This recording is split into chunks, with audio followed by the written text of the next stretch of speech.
दुनिया का सबसे बड़ा जंगल अमेज़न देखने में जितना खूबसूरत लगता है उतना ही यह रहस्यमय भी है। इस जंगल को वर्षा वन के नाम से भी जाना जाता है। लगभग 50 मिलियन वर्ष पुराने इस जंगल में अनेकों प्रकार के वनस्पति और जीव जंतु शामिल है। ऐसा कहा जाता है कि दुनिया का 20% ऑक्सीजन यहीं से आता है, इसलिए इसे धरती का फेफड़ा भी कहा जाता है। अमेज़न नदी और अमेज़न रेन फॉरेस्ट का नाम फ्रांसिस्को डी ओरेलाना द्वारा रखा गया था, जो इस क्षेत्र में पहुंचने वाले पहले यूरोपीय खोजकर्ता थे। ग्रीक पौराणिक कथाओं के अनुसार अमेज़न खानाबदोश महिला योद्धाओं का एक समूह था जो काला सागर के आसपास घूमता था। अमेज़न का जंगल दुनिया का सबसे बड़ा रेन फॉरेस्ट है। यह जंगल लगभग 2.1 मिलियन वर्ग मील में फैला हुआ है। अमेज़न के जंगल 9 देशों से होकर गुजरते हैं, जिनमें 60% ब्राजील, 13% पेरू, 10% कोलंबिया और बाकी का हिस्सा Ecuador, Guyana, Venezuela, Bolivia, Suriname और फ्रेंच गुयान शामिल है।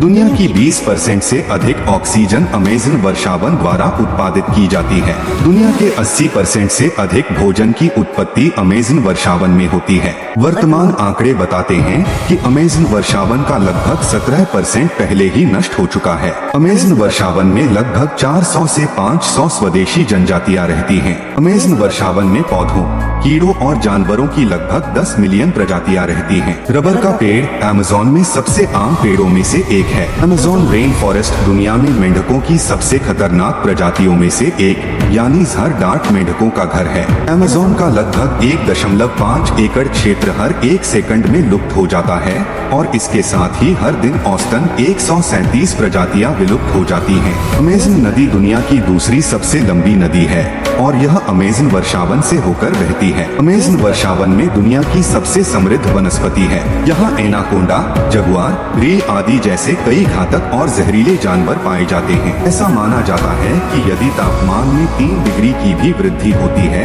तो 75% वर्षावन नष्ट हो सकते हैं। अमेज़न वर्षावन की छतरी इतनी घनी है कि जंगल में हर समय अंधेरा रहता है। अमेज़न वर्षावन इसकी मिट्टी में खनिज सामग्री की कमी के कारण कृषि के लिए अनुकूल नहीं है। अमेज़न वर्षावन औषधीय गुणों से भरपूर पौधों और पेड़ों से भरा हुआ है और कई दवाओं के भंडार के रूप में जाना जाता है।